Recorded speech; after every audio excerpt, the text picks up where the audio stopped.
Today special திரட்டி பால்.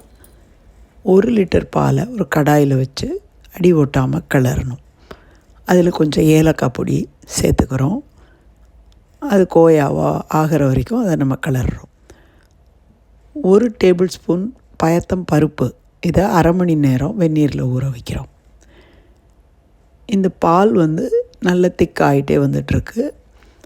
1 முறி தேங்காய், அதாவது 2 கப் தேங்காய் பூ திருவுனதும் இந்த பருப்பையும் சேர்த்து இந்த மிக்ஸி ஜாரில் வெண்ணெயாக அரைச்சி எடுத்துக்கணும்.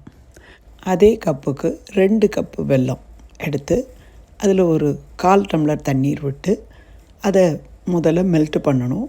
அது நல்ல வெல்லம் கரைஞ்ச உடனே நம்ம அரைச்சி வச்சுருக்க தேங்காய் பயத்தம்பருப்பு விழுது அதில் போட்டு அதை கைவிடாமல் கிளறணும். கிளறும்போது அது நல்ல வெந்து இந்த பச்சை வாசனையெல்லாம் போயிடும். பருப்போட பச்சை வாசனை போகணும் இல்லையா? அது போனதுக்கப்புறம் அது நல்ல கெட்டியாக வரும். ரொம்ப நேரம் எடுக்காது, 10-15 நிமிஷத்துக்குள்ளே இது நல்லா ஆகிடும். ஆனால் மீடியம் பால் சுத்தமாக சுண்டி நல்ல கோயாது ரெடி ஆகிடுது. அடுப்பு அணைச்சிடலாம். இப்போ இதை நம்ம சேர்க்கணும். அதோடு நம்ம நெய் ஒரு 4 டேபிள் ஸ்பூன் உருக்கி வச்சுருக்கேன் ஃப்ரெஷ்ஷாக. பாலை கோவாவாக கிண்டினோம் இல்லையா? அதை நம்ம திரட்டு பாலோடு சேர்க்கணும். இது ரிச்னஸ்க்காக பண்ணுறோம். வெறும் தேங்காய் பால்லேயும் வெறும் தேங்காய்லேயும் நம்ம திரட்டி பால் பண்ணலாம். திருநெல்வேலி பக்கத்தில் ரொம்ப விசேஷம். அது இன்னும் கொஞ்சம் நல்ல டேஸ்டியாகவும் ரிச்னஸ் ஜாஸ்தி இருக்கணுங்கிறதுக்காக எந்த ஒரு ஆஸ்பிஷியஸ் ஒரு விஷயத்துக்கும் நம்ம பால் உபயோகிக்கிறது வழக்கம்.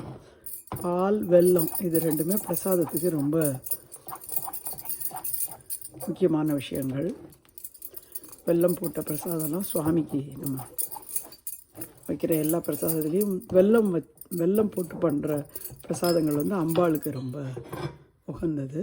இப்போ நம்ம நெய் விடுறோம். நெய் சேர்த்துட்டு கொஞ்சம் நான் ஒரு 4 டேபிள் ஸ்பூன் நெய் இதில் விட்டுருக்கேன். இப்போ 2 நிமிஷத்தில் எல்லாமே சேர்ந்து வந்துடும். இந்த நெய்யை இது நல்லா உள்ளே இழுத்துக்கும். இந்த திரட்டி பால் தயார்.